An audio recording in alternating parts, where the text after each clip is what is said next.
Emma Murphy, NBN News. Still to come. How the experience of two Aussie pilots saved lives in this week's vintage plane crash.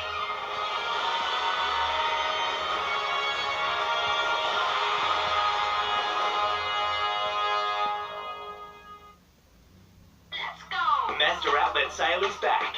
Go to MazdaOutlet.com.au for big savings on run-out models, demos and clearance stock.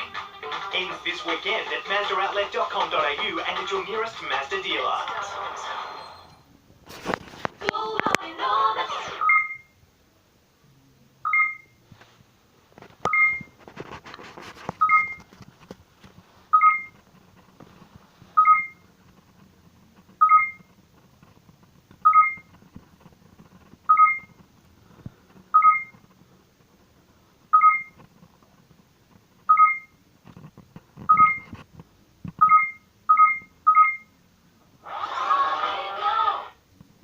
Two incomes, 3 shareholdings, 4 dependents, 1 accountant. And I just got biology teacher Dave enough tax back to buy this thing. At H&R Block, we're fascinated by numbers. Book an appointment today. Over time, I've covered many stories about our city, but none more important than the story that's happening right now as we build an even better city for everyone. It's a real challenge, but Newcastle means business. And more than 1,000 businesses in the heart of our town could do with your support right now.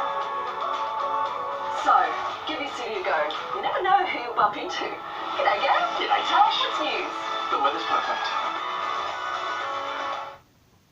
There's an ever-changing range of white goods at the Harvey Norman Clearance Centre, Broadmeadow. Factory second, scratch and dent stock, discontinued models and run-outs, all at clear amount prices. Big brands, big choice, big savings. Plus, loads of bulk buy deals on brand new stock. Ovens, cooktops, fridges, washing machines, dryers and dishwashers, all heavily discounted. You'll save heaps. It's the smart way to save on white goods now at the only Harvey Norman Clearance Centre in Newcastle and the Hunter. Call in and save. 9 Ways, Broadmeadow. Get in quick to Bunnings Warehouse for great value like this 2-in-1 stick vacuum, only $39. But hurry, at this price they'll go fast. Where you find a competitive lower price on the same stocked item, we'll beat it by 10%. Those prices are just the beginning. That's our policy.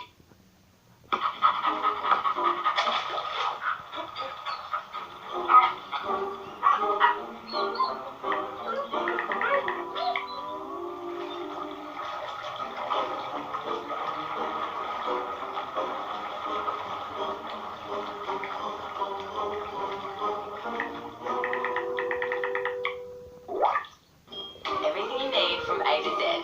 Easy as Amazon.com.au. At Nick Scarley, the Elmo 3-seater was $18.90, now $9.90. Mid-century style, wide range of colours. $9.90, the Nick Scarley Lounge Sale. It's been revealed the two Qantas pilots seriously injured in a crash in South Africa may have helped save the lives of those on board. Ross Kelly and Doug Haywood suffered critical injuries when the vintage plane they were flying crash-landed into a factory. The burning remains of the factory after it was destroyed by the vintage plane. One worker was killed, another person, a South African flight engineer, died on board the restored Convair. I saw the aircraft turning there like a sharp turn to the right. You almost lost height and almost lost the plane. I could hear the engines backfiring and the left engine was smoking. I could see the smoke clearly. Pilots Ross Kelly and Doug Haywood, both Qantas veterans, were at the controls when the plane suddenly lost power. The men survived, but they suffered serious injuries. Their combined skills are credited with saving the other 18 people on board. The biggest concern, obviously, is that Ross remains in a critical condition. And as I said, although he's stable, it is a day-to-day proposition. Ross's wife, Lyndall, was also on the flight. She's in fairly good condition. The doctors are very confident she'll make a full recovery. Both men had not only clocked up thousands of hours flying with Qantas, they were members of the Historical Aircraft Restoration Society, which is based at Albion Park, south of Sydney. The old Convair was in good hands. A crash landing, but somehow nearly all on board survived. Mark Burrows, NBN News. A Chinese company has launched a bid that could give it control over most of Australia's gas pipelines. It's raised national security concerns in Canberra at a time when the government is stepping up its defence of critical assets. APA is an energy giant. Its gas pipelines fuel the nation, and now Hong Kong-based private company CKI is offering billions to buy the lot. We're talking about a vast amount of critical infrastructure. CKI is bidding $13 billion for gas pipelines that cover every state and territory on mainland Australia, delivering about half of the nation's gas. That's on top of the $7.5 billion the company spent last year, scooping up assets like the Dampier to Bunbury pipeline. CKI cleared foreign investment rules in its last big asset grab, but its latest bid has raised national security concerns. Hong Kong is increasingly coming under the control of the Communist Party in Beijing. If the deal goes ahead, CKI would control about 60% of Australia's pipelines, so it will have to clear both competition and foreign investment reviews. Whilst we welcome foreign direct investment in Australia, we've always got to be prioritising control of strategic national assets. The company says it welcomes transparency, expects oversight and is willing to sell some assets, but the size of its latest bid is making some in government deeply uneasy. It comes amid growing concern in Canberra about the exposure of critical assets. The Home Affairs Minister is calling on 165 ports, power plants and gas works to improve their defences against cyber attacks. We need to make sure that we have the right protections around that critical infrastructure. Companies have 6 months to step up, or the Minister will step in. Chris Ullman, NBN News. The Australian rescuers are on their way home from Thailand tonight, following their phenomenal mission in Chiang Rai. Another group of heroes has been honoured today. The Thai Navy SEALs, welcomed home by proud military colleagues and dozens of adoring fans. A nation beaming with pride. This a hero's welcome for the Thai Navy SEALs who, with the world watching, made Mission Impossible possible. The team's leader delivered a speech calling on the rescued boys to make the most of their second chance. I'd like to tell the kids to live their lives worthily and make their lives useful for the country. Their adventurous story can inspire the younger generations. In London, there was another homecoming, a British civilian diver describing the moment they found the boys inside the Tumbler 1 cave. How many of you? 13.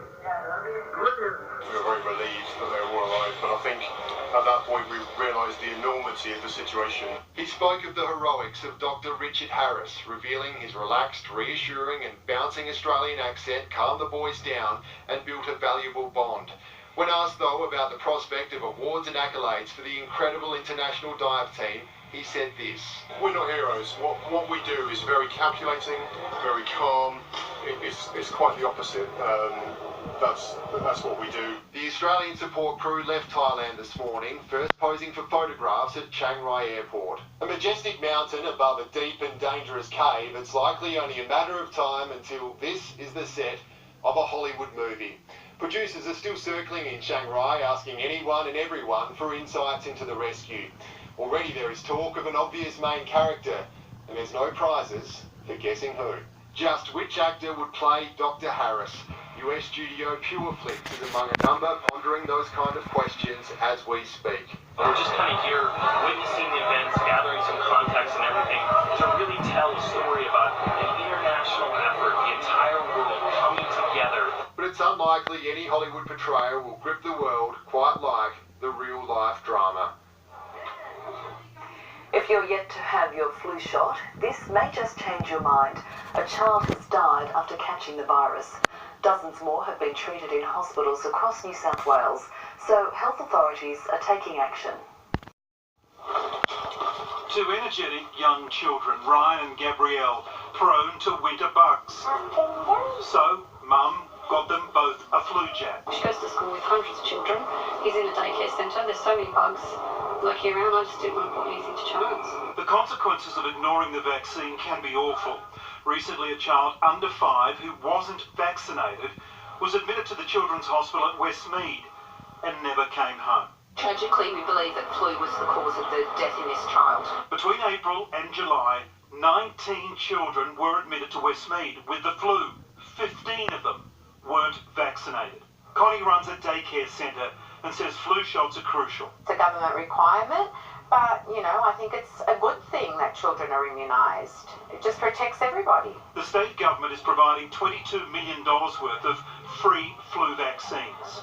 For a child between 6 months and 5, people over 65, pregnant women, Indigenous people or anyone with a medical condition like asthma or diabetes, it doesn't cost a cent. It is actually a significant disease causing hospitalisation and in tragic circumstances also death. The flu season really kicks off in the next fortnight, and the strain that is active at the moment particularly hits young children and pregnant women. It is a different strain to last year's, which hit the elderly very hard. It takes 2 weeks for the vaccine to work properly, and it has one job, and one job only. Stop you getting sick. Mark Burrows, NBN News. 3 members of the Sydney family have spoken of their shame and guilt at being caught running an elaborate drug dealing service. At the helm of the business, a 65-year-old grandmother who is vowing to set a better example for her young grandchildren. Suburban grandmother by day, high-end drug dealer by night, but she claims not anymore. I don't recognise the person I was. Put it that way. I'm a totally different person. Sue Ellen Cryer, her daughter Hope Martin and Hope's husband David look like the perfect happy family on Facebook, but they were hiding a criminal secret. Anything you want to tell me about your family business? They pleaded guilty to supplying cocaine across Sydney. One of them would stay at home with Hope and David's children, while the other 2 would use rental cars to drive to their suppliers in Darlinghurst and then to clients across the eastern suburbs and North Shore, carrying up to 30 bags of cocaine. They would make $50 per bag, money that would go back to the same suppliers to feed their ice addiction. It got me by the throat and I made very bad decisions. You're a grandmother. How do you feel about the example that you were setting? Oh, terrible. Terrible. Sue Ellen Cryer has form. She was jailed for 3 years in 2007 for bringing cocaine into Australia while working as a Qantas flight attendant.